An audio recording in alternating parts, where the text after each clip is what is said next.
نماز انسان کو کیا پہنچاتی ہے؟ ایک سادہ سا جواب جو عرض کیا تھا سطحی دین کا، ظاہری دین کا، ظاہر بینی کا نتیجہ ہے وہ یہ کہ ثواب ہوگا، آپ کو بہشت ملے گی، بہشت میں پھل ملیں گے، آم ملیں گے، انگور ملیں گے، حوریں ملیں گی.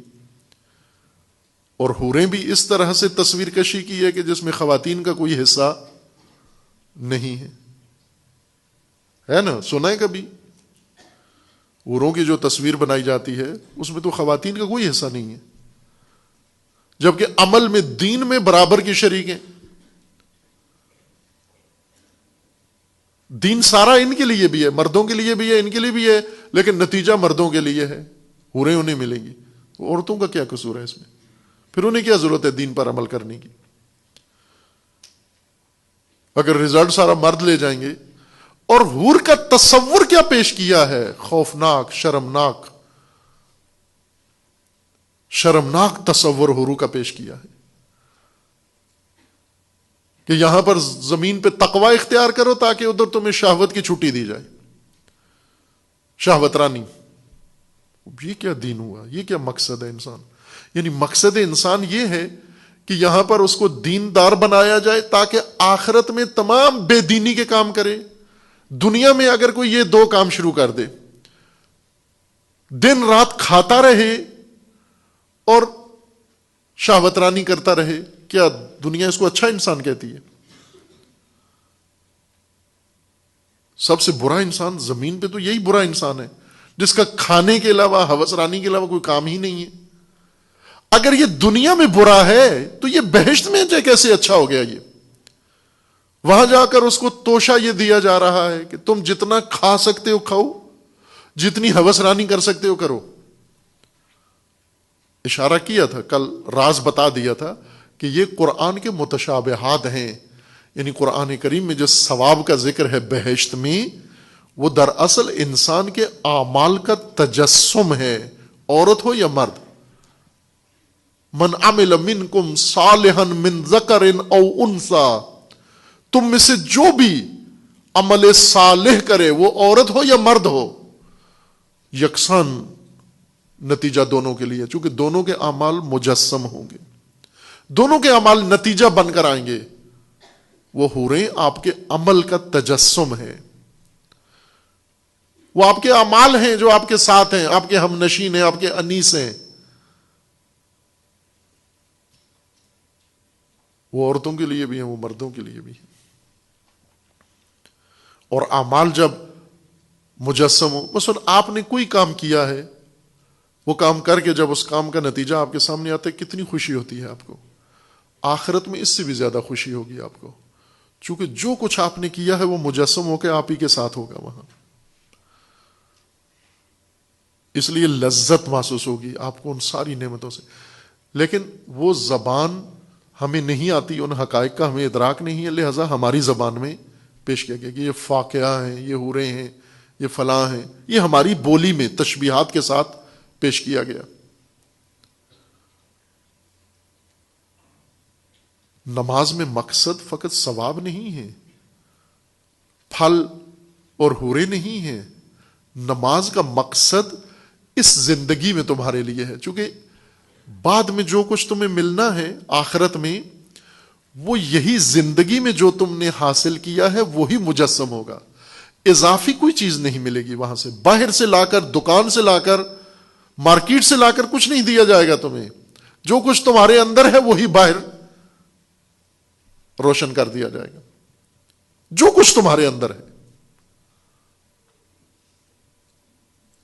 چونکہ جو کچھ باہر سے انسان کو ملے وہ انسان کا حق نہیں ہے، وہ انسان کے لیے کوئی اہمیت نہیں رکھتی. وہ چیز جو باہر سے انسان کو ملے، جو اندر سے، انسان کے اندر سے باہر آئے، وہ دولت ہے انسان کے لیے. آپ مختلف علاقوں سے ہیں، اپنے اپنے علاقے کی بعض چیزیں آپ جب دوسروں کو منتقل کرتے ہیں تو کس طرح سے تشبیہ دیتے ہیں یہ سامنے کہ ہمارے علاقے میں ایک چیز ہوتی ہے اس کی طرح ہے، اس فلاں شے کی طرح ہے. آپ ایک پھل ہے، معلوم نہیں کھایا ہے یا نہیں، لاہور میں کبھی کبھار آتا ہے چیکو، پاکستانی نہیں ہے، غیر پاکستانی ہے لیکن اب پاکستان میں کاشت ہوتا ہے. یہ جاوا کنٹری سے آیا ہے چیکو. خوب چیکو ایک طالب علم بتا رہے تھے کہ یہ پاکستان سے انہوں نے چیکو خریدا اور لے کے ایران جا رہے تھے. بارڈر پہ انہوں نے چیک کر لیا, ایران میں نہیں ہوتا چیکو. انہوں نے چیک کیا تو وہ نرم شکل میں, تو انہوں نے کہا کہ یہ تم ابلے ہوئے آلو کیوں لے کر آئے ہو؟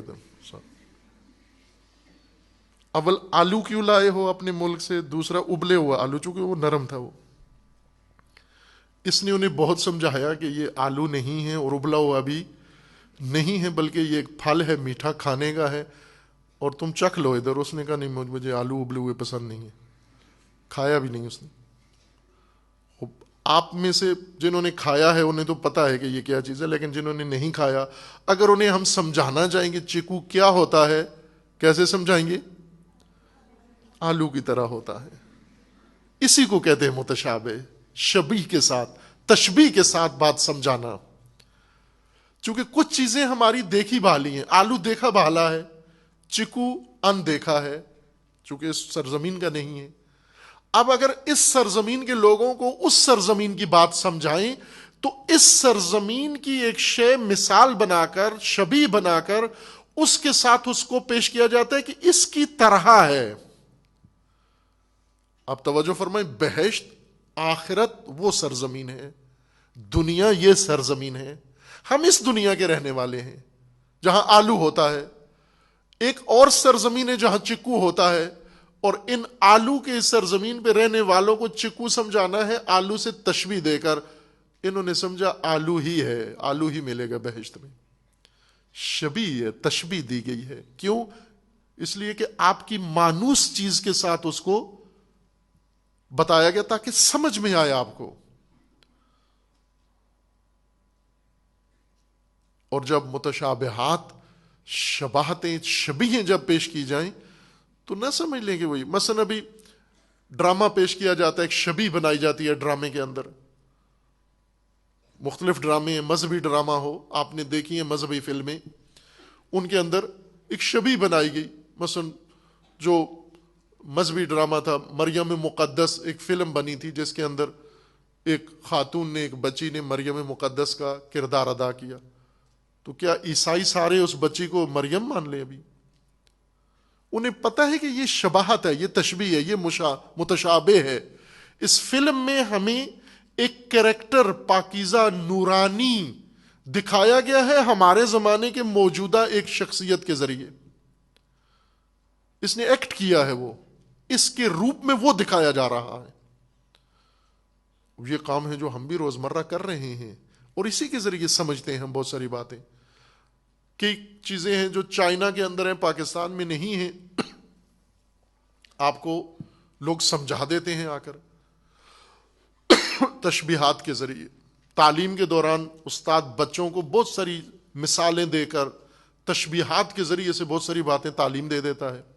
قرآن کے اندر بھی اللہ تعالیٰ نے یہی اسلوب استعمال کیا ہے کہ تشبیہ دے کر, مثالیں دے کر بہت ساری حقیقتیں جو ہم نہیں جانتے وہ ہمیں بتا دی ہیں. اور قرآن کا یہ بھی فرمانا ہے کہ جب انہیں بہشت میں وہ سب کچھ ملے گا, نظر آئے گا, تو کیا کہیں گے؟ اوتو بہی متشابہا.